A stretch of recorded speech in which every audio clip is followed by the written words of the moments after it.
The Heroes Global Championship starts off quite spicy today, if I say so myself, for a couple of reasons. One, we have spectacular matches coming at you. Two, Blaze available for play today. And we also will get the Maev Spotlight later on, presented by Kevin Johnson from Blizzard, so very excited for that. My name is Trixler. Over here to the left, we have Caldori in here once again, tan and beautiful. How are you? Pretty good. Really excited for the weekend, excited for Blaze, excited also for our first game today in particular. Method going up against Fnatic, and that should be a really intense match. Both of the teams looked great last week, and of course at this point we're going to see Method attacking Fnatic and trying to home in on that second or first spot within the rankings. Well, speaking of rankings, let's take a look. Top 8 teams here in Europe. Method coming in and possibly attacking Fnatic. I got this weird sinking feeling right now that I feel like Method's going to come out today and take Fnatic out for a run for their money. To be honest, if you look at the history between the two teams, Fnatic is currently sitting at 13 map wins against 0. Wow. It's not even that Method, formerly Team Expert, wasn't able to take a match against Fnatic so far. They haven't even been able to take a map yet. But I agree with you. The new Method looks fantastic. Shrimpy is working extremely well with the team. They have Arcana now too. And at this point, they definitely have a shot of taking Fnatic down even. So it's going to be a pretty hot dance there. You know, we launched a bit of a survey earlier on Twitter as well, checking what people that are going to watch the broadcast right now think about it. But like so far, I think six or 700 votes, and it was a 50-50. Wow. So everybody is looking at this and is saying like, yeah, last year's Fnatic would probably have crushed them. This year, on the other hand, Method looks fantastic, and we're not quite sure where Fnatic stands yet. Well, a great way to start your Friday indeed. Let's go ahead and check out Friday. What exactly will be happening? What matches can you tune into for the rest of the day? North America and, of course, Europe constantly coming at you. Europe, we're going to be having a sick match later on. We're going to be having Dignitas and Diamond Skin coming up. And Josh, I don't know if you realize this here, but they're actually not coming up. We talked about standings. We don't have a schedule. I thought I got debated. Things might be a little broken, Josh, but it's okay. I've got things written down. I got you covered at home. What did Josh do this time? Josh, I'm not angry. I'm not angry. Schedule, I'm disappointed. But I can verbally tell you the schedule. First match of the day, as mentioned, Fnatic will be taking on Method. That'll be a wonderful match to watch later on. For our second match of the day, we're going to have Dignitas and Diamond Skin. Now, Diamond Skin, a little rough around the edges, no pun intended, going to be taking on Team Dignitas, who is quite smooth. How long did you work on this one? That one just came into my head, I'm not going to lie. I'm actually a little proud on that one. All right, not bad. Yeah, Dignitas at this point looks absolutely stellar, so it's going to be interesting to see if Diamond Skin has something to maybe crack the code here, win a map, maybe even take more than that. But at this point, of course, everybody would expect Dignitas to come into the series and deliver. They are the team to beat at this point. They look great in China at GCWC at the end of 2017, and so far their start into HGC 2018 has also looked stellar. Yeah, Dignitas is just completely off the rails. They are doing a splendid job at shutting down their opponents. We got to see them last week in a lot of the matches as well. Now, let's go ahead and check in with the players themselves and see what they're thinking about today's matches.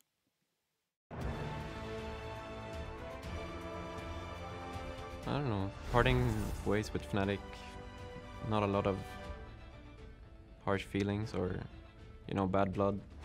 There's some things that could have been done better, but honestly, it's esports and it happens and things change, so it's not really anything I take too hard on myself, but I really want to beat them. For Fnatic, I think they might have problems like within the hero pools and having 4 Swedes and 1 not Swede. I've experienced that, and it's not that great. Like it's weird for both parts, so it might cause some problems. I don't think Fnatic upgraded that much, but things had to change, so they did what they had to do.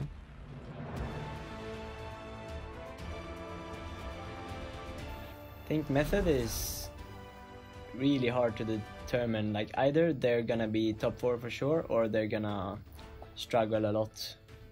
I think most of the roster changes in Europe were needed. Like people are always scared of change, but I think change is needed for the scene to eventually become more stable, and for people to stay motivated and like find new ways or new opportunities to rise. And I think in the beginning it might look a bit like a clown fiesta, but hopefully with time it's just gonna bring the whole Heroes esport to another level, to a higher level. So right now we're 4 Swedish and 1 French guy, and like I think at first when the team gets together it might be a bit easier bonding if they're all from the same, like they grew up with the same culture and they speak the same language. It's a bit easier, but in the long run I don't think it has a big impact. And we're already having like a lot of fun with Mene, and so it doesn't matter that he's not Swedish, you know.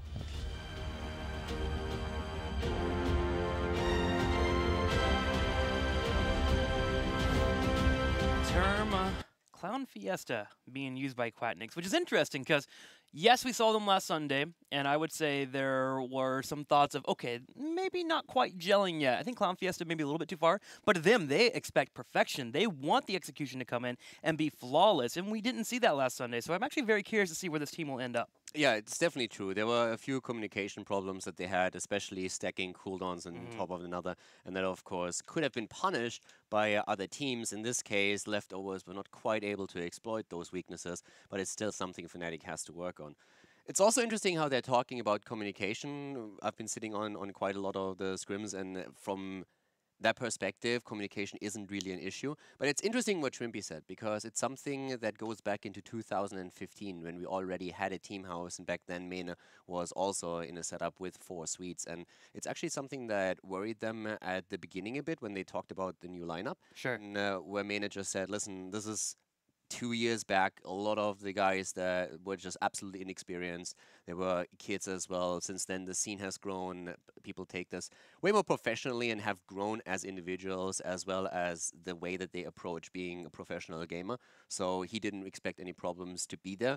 And so far, from everything that we've seen since then, China, of course, and now the team is a unit, and it's not really an issue. So English is not a problem with them, and yeah. Overcoming barriers. That's what Fnatic doing here. Now, we're getting geared up for this match, and I am purely excited for the amount of layers that this match is really giving us today in detail. We have Arcaner, who's from ANZ, obviously destroying last week on the Dahaka. Boy, was he impressive there. Yeah. You have Shwimpy versus his old team, which is great in itself. And then you have that top lane matchup, Arcaner again, going against Bad Benny, the new mix-up here for Fnatic. Does he fill the holes that Wubby left when he moved over to Dignitas? Let's find out here as we get ready for Battleground number 1. As the best-of-5 series will be occurring, the first to win 3 takes the match. Game number 1 will be on Infernal Shrines. Method has to pick a Battleground, which does mean Fnatic will have first pick. There's also one interesting thing that I want to talk about real quickly, and that is that with the ban on Cursed Hollow by Method, we haven't seen Cursed Hollow played once yet in HGC Europe. And that's quite interesting. Really? Yes. Wow. Exactly, because that was the European map. For the longest time, every single time you saw Euro play, when it came to having a really stable battleground, Infernal and Cursed. it was always Cursed. They went on Cursed, and then, of course, at 2017, we had the map oftentimes banned against Team Liquid, for example, since they were known to play Abathur, Vikings as well. But that we have it now across the entire region being banned out so often or not even picked when it's available, that's really interesting to me, since it shows a bit of a shift. And we're still only on the second playday, but it's definitely something to keep our eyes on. Yeah, it seems like possibly there's a lot of things around those boss mechanics that could be a bit of an issue for our teams. And I hope to see in the future why exactly is being banned out. Are we missing some kind of odd cheese or odd aggressive play that maybe is very similar to Warhead Junction that we've had in the past? Let's move into it. Infernal Shrines. First ban coming in from Fnatic. What will they elect to choose? The biggest bans that we had so far, and that is not really any different here now, is of course Genji, who has been the only hero that had a 100% involvement rate over all 3 regions, HGC Europe, North America, and Korea last week. Greymane as the first pick for Fnatic. And that's actually interesting for a couple of reasons, because Greymane has been one of the losers when we're looking at statistics. First of all, it's the first time that Fnatic actually picks Greymane here. But if you look at the statistics for Greymane, in Europe he's currently sitting at a 38% win ratio with 16 games played. And then you glance over to Korea, North America, and that exactly is mirrored. He is the hero that is the most involved in European games next to Rega, but his win ratio globally and in Europe is at 37-38%, and that is pretty low for Greymane. So at this point, he's more so being picked for his flexibility and how flexible you can start into the draft. But I could see him fall off a bit more if that trend doesn't change. Well, trends are changing already, though. Greymane picking up the Fnatic, as you just mentioned. Alex Straza coming in for Method, so we'll be getting the Dragon for them. I believe we had one Alex Straza game last week, but it was not in the case here for Method, so we'll get our first look at her for this team. Yeah, with Alex Straza, it's also going to be a little bit interesting, the priority that we have here. But on Infernal Shrines, she shines, of course. You can use your trade, you can use Dragon Queen, just simply to get the shrine in the same sense you would use the ultimate of Tigers with Odin to just secure it. And that is another interesting part, because Tigers is one of the heroes that has been played in Korea and in North America quite a bit, but we haven't seen him in Europe yet. Just to give you a bit of an idea, he has been played 23 times so far and has a 65% win ratio, mostly played in Korea, but also played in North America. And Europe hasn't looked at him once. He wasn't picked, he wasn't banned. Europe completely ignored Tigers to this point. And if you put this into a broader perspective, with the switch from double support into solo support, we are now seeing way more double tank setups. We have seen, for example, the combination with Arthas and Murden being played quite a bit.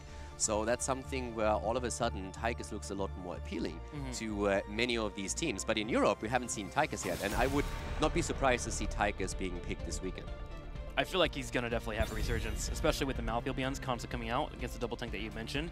Every time we've had a noob wreck for a first pick, there is always that follow-up into the second tank. So maybe you are correct, Caldor. We'll get that Tychus in the near future, or maybe even this weekend. Malthael has been taken away from Method. Fnatic thinking about their ban here. Will they want to ban out a powerful tank? ETC was on the board last week, and he was picked quite often between all of our regions. Yeah, especially in North America, absolutely loves ETC. He has a 31% win ratio in North America. Wow. 13 wins and 3 losses. And he was just highly involved in all regions, as you said. But especially the West was looking at ETC and always said, okay, that's my boy.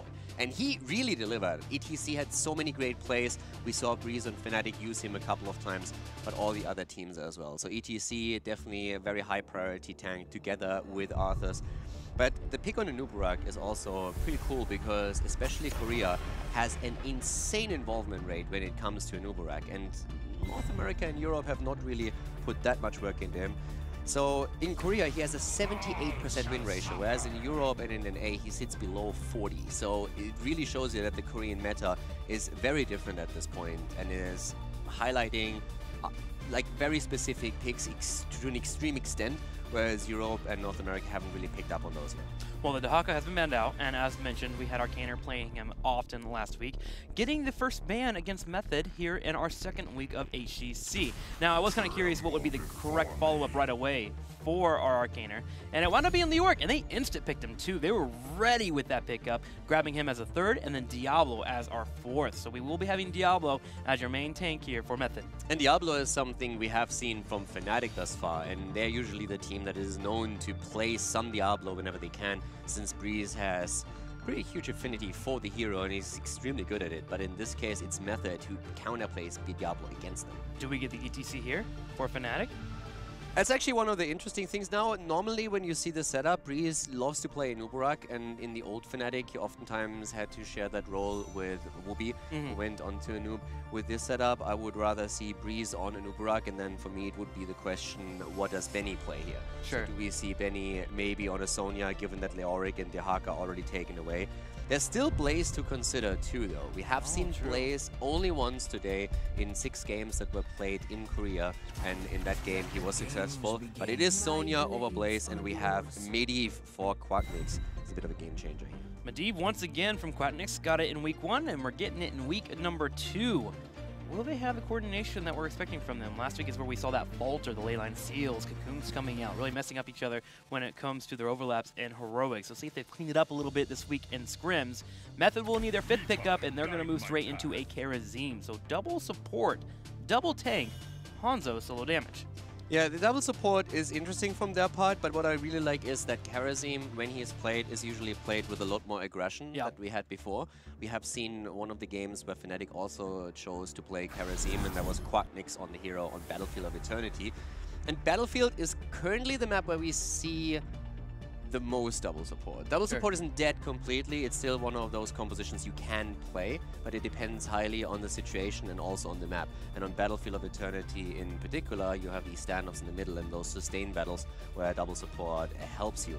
And that's something that Method is now trying to use on Infernal Shrines as well. So for Fnatic, it's really the question, how do you break through the Diablo setup? How do you get into the backline, and how do you out-sustain the double support? Yeah, and will they be able to push in double support? Double support, one of the weaknesses and why it's fallen off so much is being able to wave clear has been dramatically reduced by those heroes. Now, I think Alexstrasza is still pretty good. With Flame Buffet, she's able to clear out the lanes. She can actually go off to the side pretty decently. Karazim will struggle, but again, it's that damage that you get towards that late game, level 16, with Wave 100 fits and the threat they can put on an opponent. Like Medivh, if Medivh pops a Force of Will and Karazim's able to get in the back, Medivh will struggle. Yeah, and when we're talking about the setup that they're running here, another hero that I want to point out quickly from a global perspective is Sonya. Because Sonya has in Europe mainly been played by Zealots with Zarmini, but if you look at Sonya overall, there's 2 games where she has been played in North America. We have 6 games with her. This will be the 7th in Europe. And then you look at Korea, and they have 20 games played on Sonya. It is actually crazy. At this point, they have a 98% involvement rate of Sonya. They really like to play the hero. So that comes back to the popularity that we talked about earlier. Inuburak, Sonya, highly popular in the Korean meta at this point. Taikis as well. Whereas Europe has different priorities. The highest prioritized hero for actually being played in the game at this point is Greymane and Rhaegar. Well, let's move into it. Game number 1 of this best of 5 series. Method taking the fight to Fnatic. There they are here on the left side in the blue. It will be Method. Gonna have a Thorough playing Diablo, Nick on Hanzo, Schwimpy on Karazim, Curson on Alexstrasza, and Arcaner will be your Leort player. And over to the right side of the map. Game number 1 in the best of 5 series. It's Quatnix on Medivh, Breeze on Inuburak, Smexy on Stukov, Main on Greymane, and Bad Benny on Sonya. So watching Method here, see how they handle this wave clear. They have Leort, they have Alexstrasza, and Hanzo at level 4, which should increase their ability to clear out the wave, so they should be fine. But Fnatic should get the early rotations. Can they find a pick with Breeze moving in with that Inuburak, finding the fight, and Medivh, of course, giving Greymane the entrance into a fight. With the double support setup that we currently see for Method, we have also Transcendence now taken as the level 1 talent on Karazim. Interesting. Yeah, so already a bit of a shift here for them. But as you said, Medivh is going to be the game-changer hero for Fnatic. The last time when Fnatic played Medivh, it was also on Infernal Shrines. And it's pretty important that back then, Quatnix died just before completing Master's Touch, and so it took him a long time until he completed his level 7 quest. That's one of the things that we should probably keep an eye on in this game. But right now, it's all about the rotation between mid and bottom as the 2 solo laners have taken over the top lane. For me, I'm watching a Thorough as well. I want to see if he brings in that aggression that we've seen from Breeze. Speaking of aggression, Breeze opens up with a burrow charge, hit the Thorough. He took him down to half health. But see how the minion wave is still pushing in the middle side? They're actually going to miss a little bit of experience here as they try to match the rotation of Fnatic. Yeah, the interesting thing is also going to be later on the combo with Greymane's heroic ability. Very likely that we're going... It's actually interesting because it's likely that we're going to see Cursed Bullet against Aethero on Diablo. But when you think about Hanzo, you would more so try and go for the throat to take him down. The question just is, can you break through that front line and get close enough to Hanzo? And I don't really think that they're going to risk it, so Cursed Bullet would be likely. And then we're talking about Inuburak engaging, Stukov following up in the silence, the bullet coming out, and a quick attempt to try and take Diablo down. So, especially with Stukov, that's something to watch out for, because this entire setup that Fnatic has really hinges around coordinating this. Again, you see it. Engage with Inuburak, immediately the silence is there, Stukov making sure that it's very tough for Method to save the target. At this point, Fnatic doesn't net a kill, but it shows already how dangerous this can be. For me, I actually kind of want to go for the throw. I want them to dive on Hanzo. Hanzo, I feel like the way to beat him is relentless aggression. Get on his face. And you're right, the front line is terrifying, and the double support, the saving potential is there. But I think if you have a Hanzo struggling in the back line, which Fnatic with a good portal can make happen, that's how you break him, and I want to see them break him. Yeah, the portal is the game changer there that can make that happen. But here comes the silence. Shrimpy in a bit of trouble. No dash for him, and he goes down at mana. Goes in and delivers the kill. Delivers the bite, gets the kill. Method dealing with waves on the bottom side. Now starting to struggle a little experience, just slightly behind. Arcaner and Bad Benny keeping up in this top lane, but Bad Benny is bruised and battered. Yeah.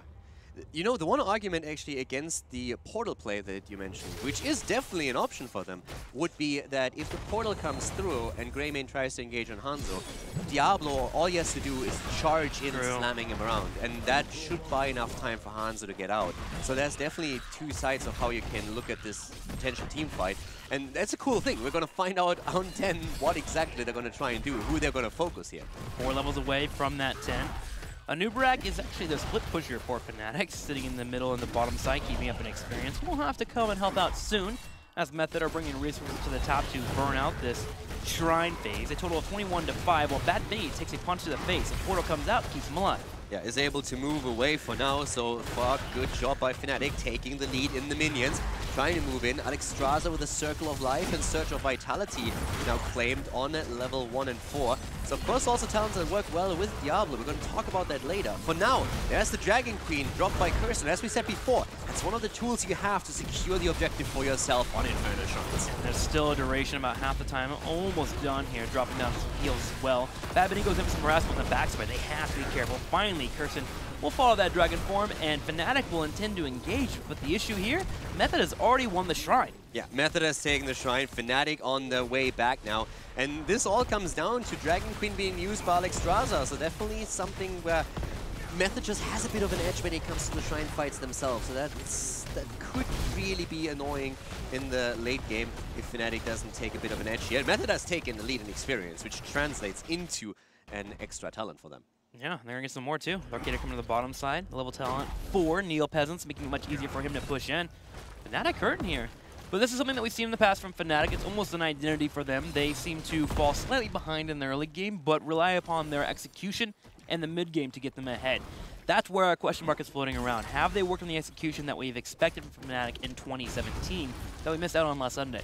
Yeah, at this point, it's also all about the early game here, where they just have a slight lead. I want to highlight something, though, that is really cool. And the first time I saw that, I really liked it. So, Circle of Life on level 1. Once that we are seeing Curson complete the entire quest, what is going to happen is that Abundance creates a regeneration growth. And if you actually, if you combo that off with Diablo and with his level 1 talent with Devil's Due, it is crazy how much of a sustain he has in these fights. So once you complete the quest for Alexstrasza, Diablo, he can go even deeper in these fights because he is well aware that he is going to not only receive heals from Kharazim and Alexstrasza, but also every single globe that is being picked up in his vicinity will just boost his health regeneration even more, and it's shit crazy. And just to give you a bit of an update, we have 19 stacks already on the side of Curson's Alexstrasza, so another 6 and he will have the complete quest reward. Such a dirty combo coming in there between Alexstrasza and Diablo. The main issue is actually finishing it, and I'm actually impressed. They're at 19 out of 25 right now. It makes sense when you think about the Shrine phase and how they've won it. You get 2 clones there.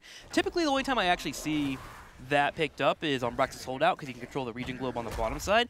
But Method has been working together well here to even steal a few globes away from Fnatic just to finish that off. Fnatic right now has the advantage that Quacknix can deliver a bit of extra vision thanks to Medivh being picked here. The teams are heading into level 10, and while Method has a slight advantage in experience, it shouldn't really give them too much of an edge. The next Shrine is going to be announced soon, and Fnatic will be able to pick the level 10 by the time there. And then, of course, it's all about the combos. Then we have all of a sudden Medivh coming in with the ley line. We have Anubarak with Cocoon, which can be really a game changer here. But we already have a few heroic abilities, and that showcases again with Kharazim as the second support. We're having that panic button now available thanks to Palm.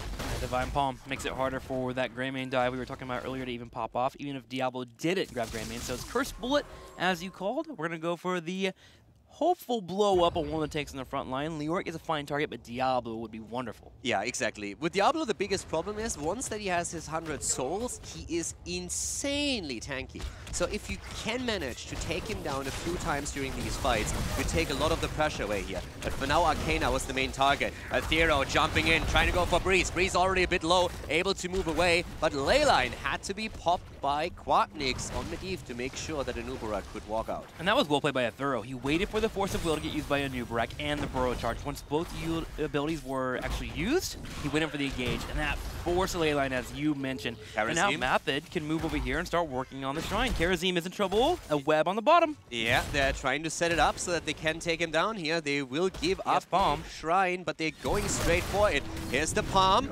Gets triggered, but they should still be able to take him down. Wow. Here. That shove from Smexy stopped the dash that would have occurred there, allowing Karazim to escape. Smexy with the perfect positioning and the shove on the wall. I'm actually really curious to see how a shove is going to be used here, because normally the big argument is that if you go for a flail, you have a way better chance of creating space for yourself and your team and to disengage. It could have, for example, been used earlier when Quackmix was forced into the ley line and instead using just simply flail. But with shove available, you can try and get Diablo out of these fights, and that is actually, if that works well and he gets a good position off, that would be huge. Let's see how it works out here. Already got one check mark with the pick on Karazim, put the Punisher over to Method. Fnatic has actually fought pretty well here, gotten back in experience here, slightly ahead, only by a smidgen, but Method looks to change that now with their Punisher pushing in the middle side. They're grabbing turrets, and they seem to be aiming for a 4. They have to be careful, the portal's coming out. Cursed going straight into Cleansing Flame. Yeah, right now it's actually a little bit scary for Fnatic. They can't lose too much here. Here comes the APOC. They're going immediately for the Beetle, and the Buck is down, and Nubarak is dead. Not even Smexy could help out here, and here comes the Entomb. But we have Bad Benny moving out of it. Thero jumping in again, trying to deliver a bit more damage. Not quite successful with it, but very well played so far by Method. They get a lot out of this first, or the second Punisher for them. And that difference maker there was that Cleansing Flame actually popping off. If that did not occur, because they actually stopped the Dragon Flame first, then Method would have fallen in that fight. But being able to move straight in the Dragon form, can't do much about her. She's dropping in the damage, bringing out the heal. Method turns around the fight, gets level 13, opens the map too. Fnatic is struggling. Yeah, Fnatic at this point is slightly behind, actually by an entire level. In terms of talents, it doesn't make a big difference right now, but it's something that we definitely need to keep an eye on for the next Shrine phase, because that's when it becomes more important. And Method could actually barely get that 16 and make sure that they have the talent advantage. So let's see if Fnatic on 13 can maybe find a fight that they are taking to close that experience gap. Especially with Sonya moving into her 13 and 16. I'm waiting for Fnatic to get their engage, but Method is playing really well. Arcaner, again, right here on the top, constantly pushing their opponents, pulling resources away.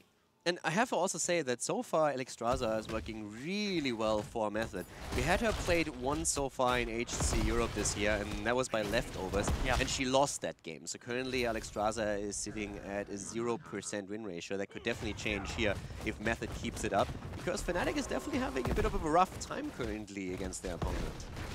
They really are, and you have to wonder, where did they get that fight where it actually works out for them? It's getting terrifying now. With Diablo hitting 13 and 16, grabs the abilities to kind of chunk down tanks around corridors. There's a lot of corridors, especially on the Shrine phase. They go for a fight at the bottom and almost get him. But that tankiness you were talking about, and that Devil's Due going with the Regen Globe, brings him back to health. He's basically back at 100%. He just ate so much damage, and he's basically back at full HP, thanks to not only the 2 supports, but also, as we said before, the level 1 talent on the side of Alexstrasza. Getting those extra globes is just fantastic for Diablo. And taking him down, it is going to be a real big uphill battle. So let's find out if Fnatic can maybe pull that off. We currently have them half a level behind Method, but you can really tell that Fnatic and their opponent, they are going toe-to-toe here, and you can absolutely understand why people are so torn on who's going to win the series. Thero is literally Godzilla right now. He is a big walking monster that Fnatic hopes to bring down. But if they don't bring him down, he'll come back faster and stronger than before. Yeah, that is terrifying. You are not wrong. He is insanely scary at this point. And I'm really interested to find out how Fnatic plans on killing him here. They have, of course, tools. Let's talk about level 16, for example. One set we have Alpha Killer for Greymane. That's an insanely good tool against Diablo in particular, where you can even get more and more damage in and pressure him. But right now we're talking about a Shrine activating in a few seconds. Method is really close to level 16 and the extra talent, so they have the lead on Fnatic, and that is something that should scare the Swedes. Yeah, Method should commit to the 16 here. With the wave on the bottom side, they should be able to get it. They also have Mercenary camp pushing in the top. That Fnatic has not even moved back to defend yet, and time is ticking there while they're trying to get 16. Things are looking tough for Fnatic, but great for Method. Yeah, especially since Fnatic doesn't run a global. Neither one of these teams does at this point. So this is a scary moment for Fnatic, and I want to see how they deal with this situation, since Method has now picked up their level 16 talent, and especially with Diablo and Leorico, of course, Ominous Raid, Indoor Focus. This is a power spike that you should probably not engage if you don't have your own level 16 talent. So Fnatic is looking for experience right now, and they will get it, but at that point, Method is going to be so far ahead in the minion stacks that by them popping Dragon Queen on Alexstrasza, they should have an easy time to secure yet another Punisher. They won't even have to. Fnatic just gives it up. An entire Punisher available for Method to push in the top lane. It's an Arcane Punisher. I have to say, no matter how strong that Punisher is going to be, I really like Fnatic's choice to give it up, since they were already so far behind that any kind of approach towards the Shrine would have resulted in them YOLOing it into that space, and they could have been destroyed by APOC, Dragon Queen, and everything being used there. So instead they're saying, let's try and defend our keep with the 16 talent and just wait for the experience. So now they're doing exactly that. Wall is already broken, Ethereal is looking for a target, and Fnatic is desperately trying to defend their keep. Now, mind Diablo here, a thorough. See how he's positioning? It's making it hard for Fnatic to step up and defend near that 4 or keep. They can get pushed against the wall if they're a little bit too aggressive. Big jump in from Bad Benny as the Punisher moves in on top of him. He'll pop his Wrath just to bring out a little bit more damage and help clear it up, while the rest of Method turns around and focuses the keep. And with Dragon Form here, it seems like they might be able to get it. They're waiting on a minion wave. Great cocktail from Mane to keep that wave getting lower on health, and they're actually going to turn around and defend this keep. Keep is defended for now. The Arcane Sentry actually nearly killed it, but not quite. They're trying to engage in a bit of an odd portal there, not quite for an engage, not quite a disengage, but it still opens up possibilities for Fnatic now. Yeah, it's mostly a portal to make Method reconsider the positioning. And here comes an arrow, here comes an APOC, and Fnatic actually takes the engage, turns it around with Greymane diving the back line. They'll pick off Hanzo. What an insane play by Method though, but Hanzo dies, and they are going for a Zero, and he loses all his souls. Diablo is down. But, oh my god, did you see that combo? Yeah, the combo, but what's even more impressive is how Fnatic stopped it. 2 got caught, there was a forcible that came out, and Mane just beeline straight for Hanzo's face. Did he get 3? I thought he even got 3, but that was insane. First of all, they get the Hanzo stun off, then the Entomb follows, and APOC. I mean, at that point, I was looking at the screen, and I was just like, oh my god, I can't believe this is happening. And my first instinct was, Fnatic is gonna lose everything here. Yeah. And then all of a sudden, as you said, the plays from Fnatic completely salvaging the situation, and Mane says, you know what, you're dead. So instead of trying to run away, trying to somehow survive, Mane just goes full face, takes Hanzo down, and all of a sudden, it's a completely different fight. But what an amazing situation. That was beautiful from both sides. That may be a replay that we may have to look at. Oh. Josh, can you get on the case? Let's check out that replay later on here as we get set up. Here it is, the replay coming in. Arrow comes in, and you're right, 3 gets hit. 2 is hit by the APOC, and 3 gets out. But Mane and Bad Biddy in tandem dive that back line, find Hanzo, and Method's like, wait, what? And they get picked off here as a throw goes straight to the back line, trying to grab the keep, and they do get it. They get the keep, but it cost him his souls. Yeah, that's the biggest problem here for Diablo, that right now he's a bit on the weak side, so he needs to be careful with it. Also something that I want to point out, one of the main reasons why Fnatic was able to turn it around like this was they didn't catch the damage. So they caught a huge chunk, but they didn't catch the damage dealers. And Nuburak immediately engaged into them, so the Entomb didn't actually do anything for him. And the rest was only Stukov and Medivh that were being caught. The damage dealers were absolutely fine, so that allowed Fnatic to re-engage there. But when it happened, oh my god, it really looked scary. Great play from both sides. A good attempt at the combo from Method, and Fnatic with a perfect reaction, able to turn it around, and now even claiming elite experience. But of course, when it comes to structures, they are far behind. Today has been a good day of games. I just got a nice feeling in the bottom of my stomach right now. I am pumped so far. Fnatic Not doing so well the first 15 minutes of the game, but the last 2 minutes has been theirs. And this is the Fnatic that we were used to in 2017. Can they continue moving forward and get towards level 20 for the next Shrine phase? They're about a half a level away. Shrine is activated and available to the south. Method working out where they can get their experience to come back, but they may have to take a fight now. And let's not forget that Greymane by now has also Alpha Killer as his level 60 talent. So right now, Executioner actually taking my bad. But at this point, he can really chunk down the damage here. So that is something that's really scary for the front line. Alex, back. Jump on Alex, and she goes down. Apoc goes through, but he has even the Cocoon by Breeze being used against the Zero. They can't really capitalize on that. Entomb came out, but Fnatic can move back. That's a play there by Arcaner. The Entomb made it very difficult for them to get more. Still interesting for me that Executioner was taken and no Alpha Killer in the setup that we have right now, but Executioner actually can do a whole lot of work against that backline in particular. And especially with Stukov being around and with the slows and stuns that are available, that's a huge amount of damage. So basically that tells me that they're not tunnel visioning on trying to take the backline down. Talking Medivh dying again, and that's Master's Touch not completed. A massive invade on the side of Method, and it pays off. What a call, though. They're moving up to the top right, realizing their opponents are on the bottom. They could grab the Mercenary camp, and they just happen to find a Medivh floating around, and they instantly jump on him, knowing that that's a saving grace. Now they're in the game, and they might not even lose a keep. They're not going to lose a keep. The Punisher is absolutely useless for Fnatic now. Yeah. They can't engage without Medivh. They have absolutely no way of doing this.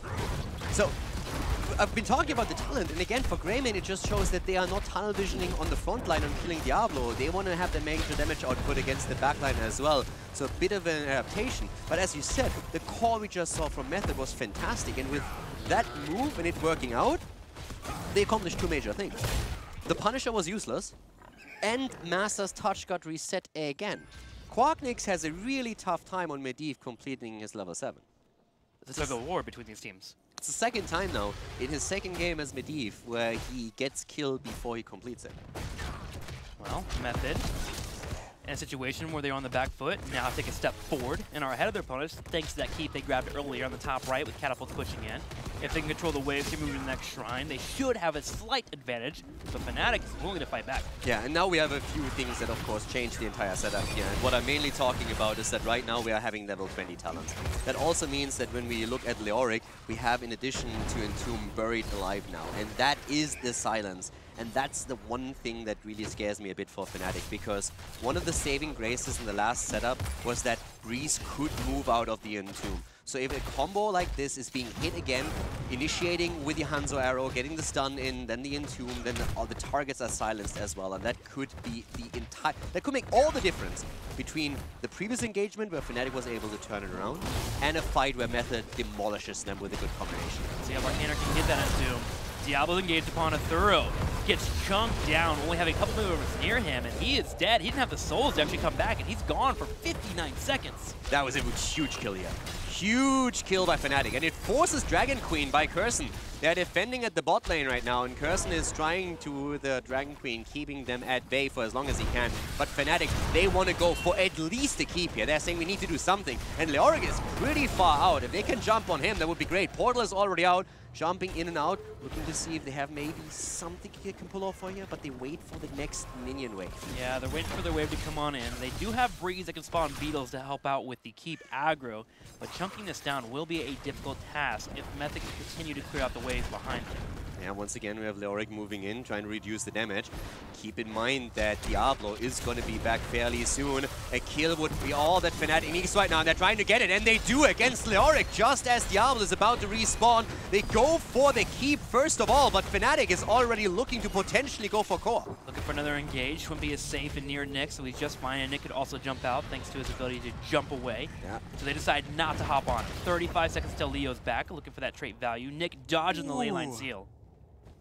Yeah, Quacknix with another leyline seal here that doesn't hit anything. So it was this weird limbo that Fnatic had in this situation, where you could tell that with the portal that they set up, they were already thinking about potentially going for the core here if they can get another pick. Then they decide to retreat, and Quacknix sees an opportunity to maybe catch someone with a leyline, but he doesn't. And now that cooldown is not available for another 50, as we see the Shrine up at the top spawning again. The problem is that Leoric, of course, has his reduced death timer, and that allows him to spawn up there. Now Fnatic setting something up at the bot lane. I don't really think they're going to commit completely to the They can't core, look at Method. but they could at least pressure and force them back. Sonya's already waiting for a potential 1 versus 1, and we have them showing at the bot lane now, and that keeps a lot of the heroes for Method up at the top 4 just hiding. They're hiding outside of vision so that Fnatic doesn't know if they're getting flanked or not. I loved how Method answers that. Putting Leo only on the Shrine, and the rest of the members near a fort. This prevents Medivh from stopping any backs from happening, and if he does, they can turn around, kill him quickly, and then get back to base. Fnatic, trying again though, continues to show on the bottom side. Nick and crew keep rotating out their Hearthstones, and finally the decision is made. They're gonna go back and defend. Fnatic can't take, they can't allow Method to get the top shrine. That's the biggest problem. There's the ult on Alexstrasza, forcing them back. Leoric is still up at the top lane. Fnatic is in huge trouble now. They can't afford to lose the Punisher and let Method push with it. So they're going for it. They're just YOLOing it. There's already the Cocoon being used. Fnatic knows they need to go for a bit of a Hail Mary, and they're trying to use that immediately. They're going in. They're dropping their core. Point after point. Is it enough, though? Method is trying to defend, but it looks like Fnatic might just 40, up with Grayman and 30, Sonya. 20. It's getting closer here. Breeze on the backside is low, but it's not enough. Method will lose to Fnatic as they go straight for a core rush. The call working out. Fnatic take the game, but that was a scary moment. They had to do it. The problem that Fnatic had from the get-go when the Shrine spawns is that it spawns topside. Yeah. The keep of Fnatic on the top is gone. So they know if Method is allowed to get the Punisher and pushes with the Punisher, the chances of Fnatic defending against it are very, very slim. You can always try and bait the Punisher into the middle, but with all the displacement tools that were on the side of Method as well, with Diablo being that force that can just rush in, and keep in mind, he didn't actually lose his souls, it was very, very rough. So Fnatic just postures around at the bottom, tries to fake a core at first, a core attempt, to force them back, but Method is too experienced to fall for the trap, and always keeps... First of all, they keep Leoric on the Shrine. That was the most important part. Yes. But you could tell, we had it on screen, that Alexstrasza and I think it was Karazim were hiding at the fort, outside of vision. So Fnatic only sees 2 things. They see Diablo at the core of their opponent, and they see up at the top Leoric. And the entire time they have to think, what happens if they flank us? Because Method, of course, sees Sonya at the top, and they see Medivh too, so they know there's only 3 heroes at the bot lane. So it's all of a sudden that mind game where Fnatic threatens, and Method doesn't quite fall for it, and then Method hits, I think it was 20 points, and at that point, Fnatic just, guys, they have 20. If they go in and use Dragon Queen now, if the cooldown's ready again, we're going to lose the Punisher. We have to do something. So they said, okay, screw it, let's just go straight for core, try to win it, spread out, don't get hit by the Airhawk. And it worked out, but it was scary. A masterclass from both of our teams in that match, but Fnatic becomes the victor in game number 1. Now, we'll be gearing up for game number 2, but before we jump in, let's talk about Twitter. Got a couple of tweets from you guys already, talking about the match as it continues to occur. Do I smell an orange victory in the air? Fnatic versus Method GG. Hashtag HGC. I don't get it. What does orange smell like? Is that because of Fnatic's colors, and that's why you say I smell orange? Probably okay. Yeah, that's what it's given for. Is it orange creamsicle or like an orange fruit, though? That's the question. Heroes Esports, hashtag HGC, go, go, go, go, Method, Schwimpy, B-Step Fnatic to death. What is that face? Skull? Yes. I think it's a skull. Oh, wow. Dang, that got morbid really quickly. Skull smiley. Only took 2 characters, too. Yeah, man, this series has been pretty awesome between Method and Fnatic, and we are expecting more here, as remember, this is a full best-of-5 series. Let's go to Battleground, number 2 here, between our 2 teams. It is going to be Tomb of the Spider Queen, as Fnatic has a choice, meaning that Method will be taking first pick. Yeah, Method with the first pick here, so Fnatic goes straight to Tomb. And first game made me very, very happy. Really cool game, couple of great mind games that we had, playing around with visions, good calls that we had as well, and some insane team fights that turned within an instant. So a couple of really cool moments. But on both sides, we also saw a couple of the skills being Quacknix dying again, not completing Master's Touch.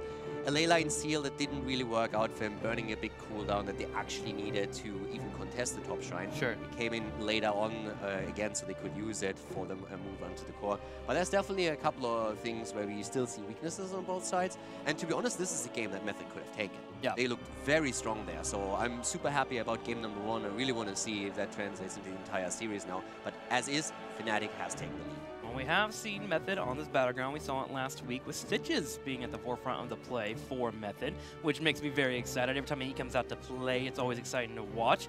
Really a thorough, fitting into this tank role well. Yeah, he does a great job here, and he had some great plays on Diablo. And Fnatic was able to play around that with Cursed Bullet and the threat that they had. But overall, it was just a very back and forth game that I want to have one of 5 games.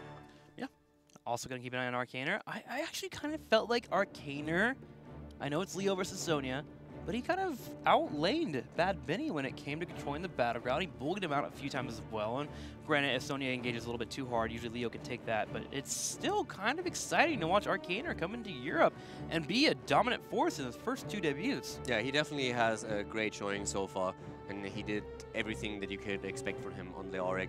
Also saving the keep for the longest time by simply using Ominous Wraith. He's moving in, reducing the damage, moving out. Fnatic started to do pretty well after the first time to try and disengage from the Ghost, make sure that only 2 are being hit. Sure. But he just continued that trend the entire time. I also want to highlight again Smexy, because he did a fantastic job on Stukova as well. Saw a couple of shoves, but it's most of the silences that really stood out. He always had them as a great follow-up to secure kills. That was notable against Diablo when the bottom attack happened, and he also did the same thing against Leoric. So he really contributed a lot to make sure that these kills could happen. Always in a position where he was in range to drop that and synced it up perfectly with the engage that we saw from Breeze. I really feel like Stukov right now is underrepresented as one of the annoying characters in Heroes